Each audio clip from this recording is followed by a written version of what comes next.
Assalamualaikum warahmatullahi wabarakatuh. Perkenalkan, nama saya Maharani Puspadewi dari kelas 5A Prodi Pendidikan Ekonomi Universitas Islam Negeri Sultan Syarif Qasim Riau. Di sini saya akan mempresentasikan materi yang berjudul Fungsi Motivasi untuk Membangun Usaha. Motivasi adalah proses psikologi yang berasal dari rangsangan dalam diri dan luar diri seseorang yang mencerminkan interaksi antara sikap, kebutuhan, persepsi, dan keputusan. Faktor-faktor psikologi yang berasal dari dalam diri adalah kepribadian, sikap, pengalaman, dan pendidikan. Sementara itu, faktor-faktor psikologi yang berasal dari luar dapat ditimbulkan oleh berbagai hal yang kompleks seperti penghargaan, pujian, hukuman, dan celaan. Motivasi menjadi cara individu berperilaku seperti yang mereka lakukan untuk mencapai tujuan usaha yang dikembangkannya. Kemudian, apa saja sih faktor pendorong motivasi? Faktor-faktor pendorong motivasi sering disebut dengan penyebab kepuasan yang menambah semangat atau gairah baru untuk melakukan usaha. Faktor-faktor tersebut antara lain yang pertama adalah harapan. Harapan adalah keinginan atau keyakinan bahwa usaha akan berhasil. Kemudian yang kedua ialah valensi. Valensi di sini adalah kepedulian kepada usaha yang dilakukan. Kemudian yang ketiga, kebutuhan. Kebutuhan di sini adanya tersedianya kebutuhan seseorang untuk melakukan usaha, seperti tersedianya sarana dan prasarana, permodalan, dan lain sebagainya. Apa saja jenis-jenis motivasi usaha? Motivasi usaha itu yang pertama jenisnya ialah motivasi psikologi, yaitu dorongan alamiah untuk berbuat kreatif. Yang kedua, motivasi praktis, yaitu dorongan untuk memenuhi tuntutan ketuhanan, mempertahankan diri, dan mengembangkan diri melalui nilai-nilai praktis usaha. Yang ketiga, motivasi pembentukan kepribadian, yaitu dorongan untuk pembentukan dan pengembangan kepribadian masing-masing wirausaha, terutama dari segi intelektual dan estetis.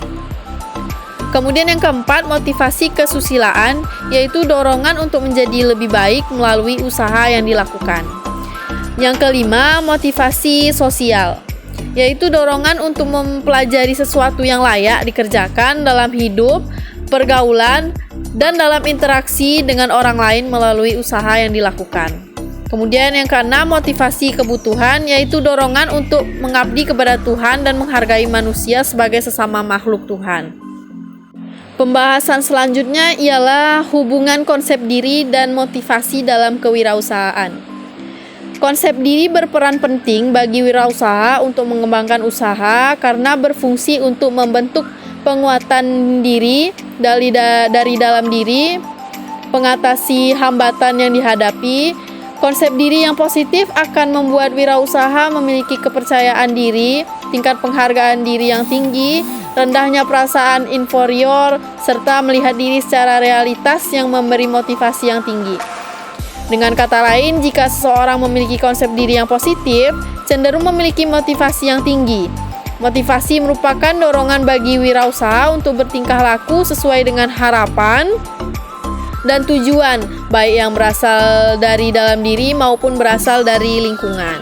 Sehingga bila motivasinya tinggi, maka hal yang dilakukan semakin positif dan semakin baik.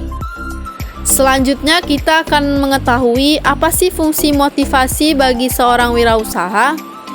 Fungsi motivasi bagi seorang wirausaha yang pertama yaitu mendorong wirausaha untuk melakukan kegiatan usaha. Yang kedua, menentukan arah kegiatan untuk mencapai tujuan usaha tersebut. Yang ketiga, menyeleksi tindakan yang harus dikerjakan untuk mencapai tujuan usahanya tersebut. Kemudian ada contoh motivasi dalam usaha. Apa saja sih contoh motivasi dalam usaha? Yang pertama ada kerja keras. Kesuksesan sebuah bisnis tidak akan bisa didapatkan dengan cara yang instan. Kita harus siap untuk kerja keras dan berkorban segalanya, mulai dari waktu, tenaga, pikiran, hingga uang. Dengan begitu, pastinya kemampuan kita akan lebih terasa dan mental kita siap untuk menghadapi berbagai tantangan. Yang kedua yaitu bangun sistem bekerja. Saat kita sudah berani untuk memulai sebuah bisnis, hal pertama yang harus kita fokuskan adalah sistem dari bisnis itu sendiri. Dengan memiliki sistem bisnis yang baik, perjalanan bisnis kita untuk meraih kesuksesan akan lebih mudah dan lancar. Mulai dari titik ini, bisnis kita akan lebih berpotensi untuk meraih pundi-pundi keuntungan. Kemudian, pantang menyerah. Saat menjalankan bisnis pasti ada pasang naik turunnya, pasang surut hingga untung ruginya. Namun jangan jadikan hal tersebut sebuah halangan untuk kita bisa meraih kesuksesan. Jadikan kegagalan menjadi sebuah pembelajaran. Kemudian kembangkan ide. Modal awal dalam mulai bisnis tentu saja adanya sebuah ide, di mana ide ini nantinya akan menjadi sebuah fondasi dalam membangun sebuah bisnis yang sukses. Kemudian yang terakhir adalah sikap optimis. Berbagai hal seperti rintangan dan kegagalan yang dihadapi dalam menjalankan usaha akan terasa sangat berat dan sulit untuk dijalankan. Namun jika kita bisa untuk selalu berpositif thinking, salah satu seperti menanamkan rasa optimis dalam diri, tentunya kita bisa lebih baik untuk menjalani cobaan-cobaan dalam bisnis kita. Baiklah, itu dia tadi penjelasan mengenai fungsi motivasi untuk membangun usaha.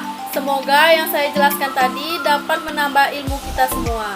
Sekian dari saya. Assalamualaikum warahmatullahi wabarakatuh.